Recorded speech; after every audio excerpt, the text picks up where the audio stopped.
When we got married, I thought he would be my man, partner, hero, lover, best friend, and soulmate for the rest of my life. I was always convinced that I would be a loving and devoted wife, faithful to my man in everything, never even looking at anyone else, let alone breaking my vows and ruining my marriage. When I first saw him, we had been married for 8 years and were thinking about adding to our family. At first, I didn't pay much attention to him, but there was something about him, something mysterious, obscene and calculating in those gazes of his that I caught on myself. However, I knew that I would easily put it out of my head and ignore how he undresses me with his eyes every time. I was sure my husband was overreacting, making a big deal of it when he warned me to be careful with this predator, a man known for stealing other people's wives and betting them as his trophies.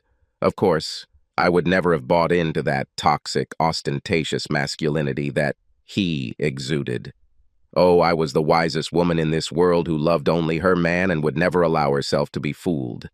And I was extremely offended that my husband doubted my unshakable moral fortitude and strong will to resist temptations. When he had sex with me for the first time, I was stung that I had fallen prey to his advances. He chose the perfect time, right after one of our rare marital quarrels, one of which he witnessed at a social event. Hubby was out of town the next day on business for a week, and I was still seething with rage when this experienced hunter stopped by for a visit just to talk and be friendly. 60 minutes and 2 glasses of wine later, suddenly I found myself lying on our marital bed, and his hands supported my ass in a friendly manner.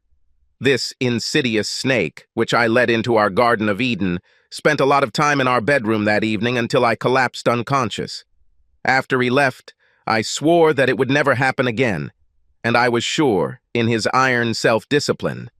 After having hot sex for the 3rd time in the front seat of his Audi R8 convertible that week while hubby was away, I began to think a little.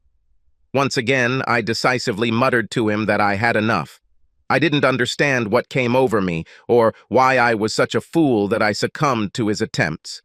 However, I knew for sure that my main man would be home tomorrow, and I was going to immediately end this violent sexual relationship. Leaning back in satisfaction, he wiped his dick with my panties, threw them on my chest, grinned an evil grin, and said, "Of course, doll." I was sure that my loving husband would never suspect anything. Clean sheets, a horny wife in sexy lingerie, a bottle of his favorite Napa cab, and a night of hot sex for a travel-weary husband.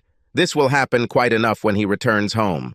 My confidence in my ability to use my feminine wiles to confuse his overly naive and simplistic view of the fairer sex overwhelmed me. Everything was great. I wasn't caught. After that, my vanity and pride made me believe that I could easily have a lover on the side, and my dear hubby would never discover this, would never know about my betrayal. 2 or 3 times a month, for almost a whole year, I unleashed all my unbridled carnal desires. Hotel rooms, his private office, abandoned and remote parking lots, and sometimes my marital bed. All these were the sites of our explosive sexual rendezvous. So convinced was I that my blind hubby did not notice these numerous infidelities. When the deputy sheriff who approached me in the office asked for identification and then loudly and cheerfully announced, "You have received a subpoena," I was sure that this was some kind of stupid and terrible mistake. My husband, who loves me with all his heart, I would never do that, humiliating me in front of my colleagues and boss, and possibly jeopardizing my career. Driving home in the car and fidgeting nervously behind the wheel in tears, I knew that if only I could get him to listen to the voice of reason, he would instantly give in and forgive me. My confidence in my ability to manipulate and control him will, without a doubt, end this not very pleasant day with my victory. I was convinced of this. Appropriate words and phrases such as soulmates, meaningless sex, let's create our family, ready to have a child, let's grow old together, will immediately extinguish his possible anger and convince him to give us a second chance, and coupled with the uninhibited sex I would entice him into, well, it would put him in his rightful place and allow us to forget about such a terrible idea as divorce. Approaching the house, I was already smiling and imagining how our beautiful marriage would move on towards a bright future. I was shocked, having heard from him detailed evidence of my infidelity after I thought that I was so careful, so smart, so pleased with my dexterity and resourcefulness. It turns out that my husband had known about my tricks for 6 months, but postponed showing the cards while he built his strategy and made plans. Of course, in no case I wasn't right when I said that we haven't had sex for more than 2 months. He said it was because he couldn't bear the thought of touching me while I was giving myself to the man he had warned me about. What nonsense! I would remember if I didn't make love to my husband for 2 whole months. Maybe. And of course, I passionately argued to my husband that no lover could persuade me to abandon my vows to be a faithful wife to my loving husband. I could not have been more convincing in my magnificent speech, even if I had my hand on the Bible while delivering it. What I was sure of was that he wouldn't have enough brains to track our perverted sexual adventures. But dozens of photographs were laid out on the table in front of me, black and white and color, which would instantly gather a bunch of likes on any adult website. This is simply impossible so that he has such evidence. No, no, no. There is no way my good and kind-hearted man would send all this information to family and friends, from my parents and siblings to longtime friends and acquaintances we knew in college. He would never subject me to such public shame. His puny lawyer in glasses could in no way be better than my magnificent defender, the shark woman, who hates this whole despicable tribe of louts and always acts in courts under the slogan, "Don't take goats prisoner." God, with what pleasure I will receive the lion's share of property and money from all our accounts, and make him bitterly regret the day when he dared to challenge me. What? This couldn't happen!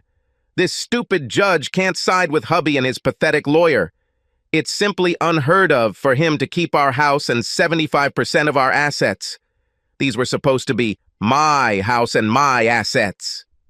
In the meeting room, I heard words like ironclad marriage contract, irresponsible disrespect for family, and shamefully promiscuous behavior. But they did not penetrate my mind, sliding along the edges of consciousness as meaningless gobbledygook words. It must have been some kind of nightmare from which I could wake up with relief at any minute. Yes, that's how it is. Of course, my now ex-husband would meet me in the hallway and listen to my last apology, which would sound so sincerely. And then he will hug and kiss me tightly and forgive me my little flaws, and will eventually take me back. After all, men really are that weak-willed. At that moment, when my ex disappeared from the courthouse in the blink of an eye, completely ignoring my heart-rending cries, "Wait a minute, we need to talk!" I was not taken aback, and soon called my lover to delight him with the news that I was moving in with him. In any case, he was better than my ex-hubby in every way, and I would show my ex-husband how truly pathetic and dull his life would be without me. 10 minutes later, I hung up, not believing my ears. My lover couldn't stop from uncontrollable laughter when he heard my idea that he would take me to his place and we would be happy together. It simply couldn't be what he said when he stopped laughing. "Baby, it was so much fun hanging out with you while this was going on, but, you know, I'm not into secondhand junk." 1. I couldn't be alone. It's just absurd that almost everyone I knew, with the exception of my mother, refused to even talk to me. And it's completely incomprehensible that even my dear mother, being a kind and gentle person by nature, did not allow me to move in with her. Where is this world going? And here I am standing in the parking lot, abandoned by everyone and alone, holding in my hands and staring blankly at the positive report on STDs from my doctor. What's going on anyway? This is simply unthinkable. Looking back, I suddenly thought that maybe made an error. Would you like to understand which one, where, and when? Do you like this story? Click the like button and subscribe to the channel to make the main character's revenge sweet.